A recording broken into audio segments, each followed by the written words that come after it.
omwana w'omuwala bw'afudde kyokka ne Kadaama waffe bayinza okumutta essaawa yonna. Bannange alaba vidiyo eno nkusaba ogyongereyo sooka owulire.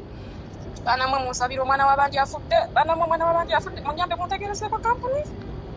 Okutya kwe tulina amasimu ga Kadaama gavuddeko naye nga Kadaama amasimu ge nga tegannavaako asoose kututegeeza nti alese abaana mu nnyumba n'agenda alongoose wabweru agenze okulingiza ng'ali bweru ng'omukka guva mu kisenge mwalese abaana agenze okutuuka nga essi evaamu omukka ng'omwana omu yaziyidde nga yafudde dda. Bannange tuli mu kunoonya baani abamanyi yinifoomu eno, baani abamanyi feesi y'omwana ono, baani abamanyi kampani y'omwana ono gye yayitamu olw'ensonga tampadde information yonna naye amasimu ge bagamugjeeko. Bannange buli munnayuganda alaba vidiyo eno nkusaba gitambuze gyongereyo tulabe nga tununula Kadaama waffe bunnambi.